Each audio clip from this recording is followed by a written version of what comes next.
সোনাদানা তো সবাই চেনে, কিন্তু আমি এমন এক জিনিসের পেছনে ছুটছি যা 20 বছর ব্যবহার করলেও 1 টাকাও দাম কমে না। কি সেই জাদুকরী সম্পদ?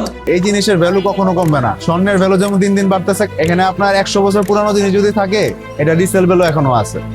এটা কোনো ওষুধ নয়, অথচ বছরের পর বছর ব্যবহারে আপনার শরীরের ভেতরটা বদলে দিতে পারে। ডাক্তাররা কেন আজ পুরনো এই প্রথার কাছে হার মানছেন? এটা আমার কথা না, এটা আপনার বিভিন্ন ডাক্তার যারা আছে তাদেরকে জিজ্ঞেস করেন, বা আপনি অনলাইনে সার্চ করে দেখতে পারেন যে কোনটা আপনার উপকার। পুরানো জিনিসের দাম যদি ওইরকম হয় তাহলে বেশিই হয়, যদি আপনার এক্সক্লুসিভ হয় সেক্ষেত্রে দামটা বেশি হয়। মেলামাইনে খাইলে এখান থেকে একটা কেমিক্যাল রিলিজ হয়, তো ওইটা থেকে আপনার ক্ষতি হবে। আর কাঁসার মধ্যে খাইলে হচ্ছে আপনার ক্ষতি করবে না, এটাই হচ্ছে আপনার উপকার। আসলে এগুলা সেল বলতে কি, এগুলা তো দামি আইটেম আছে, যারা জানে যারা বুঝে তারা নেয়। ওইরকম সেল যেমন আপনার স্টিলের জিনিস, যেমন আপনার 10টা 20টা করে মানুষ নেয়, এটা তো আর এত দামি প্রোডাক্ট এভাবে নিতে পারে না। তো যার যতটুকু সামর্থ্য আছে সে সেইভাবে নেয়।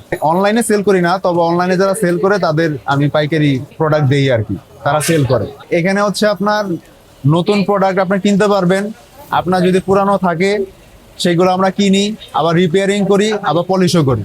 আবার ওইগুলো যদি আপনি সেল করতে দেন, আমরা কিনেও রাখি, টাকাও দিই।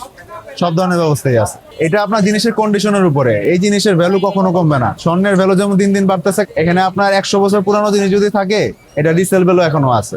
আপনি আজকে মনে করেন যে একটা 3000 টাকা, আপনি 20 বছর পরে এটা 3000 টাকায় বিক্রি করতে পারবেন। এটা আমার কথা না, এটা আপনার বিভিন্ন ডাক্তার যারা আছে তাদেরকে জিজ্ঞেস করেন, বা আপনি অনলাইনে সার্চ করে দেখতে পারেন যে কোনটা আপনার উপকার। স্বাস্থ্যগত উপকার বলতে এগুলো তো কোনো মেডিসিন না যে আপনি খাইলে ঠান্ডা ভালো হয়ে যাবে বা জ্বর ভালো হয়ে যাবে। কিন্তু এটা আপনার দীর্ঘদিন যদি আপনি ব্যবহার করেন, সেক্ষেত্রে আমরা স্বাস্থ্যগত অনেক উপকার পাবো। তো মেলামাইন খেলে যখন মেলামাইনের ক্ষয় হয়, সেটা আমাদের পেটে যায়, পেটে বিভিন্ন ধরনের অসুখ বিসুখ হয়। তো আপনার কাঁসা পিতল ব্যবহার করবেন, এটারও ক্ষয় আছে, কিন্তু এটা আপনার পেটে গিয়ে কোনো অপকার করবে না, এটা আপনার আরো উপকার করবে। বাঙালি আসলে সস্তার মধ্যে ভালো জিনিস চায়, আর সস্তার মধ্যে ভালো জিনিস চাইতে গেলে তো আপনার মেলামাইন আছে, অ্যালুমিনিয়ামের আছে। এখন মানুষ অবশ্য বুঝতে পারতেছে, এখন অনলাইন আসাতে মানুষ জিনিসগুলো বুঝতে পারতেছে যে কোনটা উপকার কোনটা অপকার। এখন আবার কাঁসা পিতলের দিকে মানুষ ঢুকতেছে। ধরে রাখছি আপনার এটা যেহেতু পূর্বপুরুষের একটা ব্যবসা, আর এটা দিয়ে হচ্ছে আমরা মনে করেন যে চলতেছি।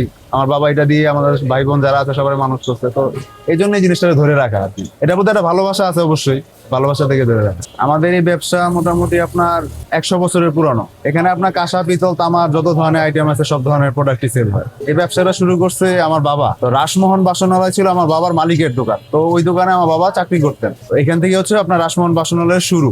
এরপরে বাবা মালিকরা যখন আপনার দেশ ছেড়ে চলে যায়, তখন নামটা দিয়ে যায়, তখন আমার বাবা নিউ রাসমোহন বাসনালয় দিয়ে দোকানটা শুরু করছে। এটা পুরান হচ্ছে কাঁসা পিতল তামার যে ধরনের আপনার পুরাতন আইটেম হয়, যেমন আপনার আগের দিনের পুরানো ল্যাম্প যেগুলো হয়, তারপর হচ্ছে কুপি। এন্টিক আইটেমের মধ্যে হচ্ছে আপনার বিভিন্ন শোপিস আইটেম। জিনিস বলতে এইগুলো হচ্ছে আপনার গ্লাসের আইটেম, গ্লাস আছে, নকশা আছে, প্লেন আছে। এগুলো হচ্ছে আপনার জগের আইটেম, ছোট বড় বিভিন্ন ধরনের জগের আইটেম আছে। কাঁসার বাটি, পিতলের বাটি, তামার হচ্ছে এগুলো হচ্ছে জগ, মগ। এগুলো আমাদের নিজস্ব কারিগর আছে, তারা তৈরি করে। এগুলো কারখানা বাংলাদেশে বিভিন্ন জায়গায় আছে। এগুলো আপনার জামালপুর, ইসলামপুর আছে কাঁসার জন্য, তারপর হচ্ছে শরীয়তপুর, পালং আছে পিতলের জন্য। ঢাকাও এখন কিছু কিছু মাল তৈরি হয়, তারপর চাঁপাইনবাবগঞ্জ হয়, ধামরাই হয়।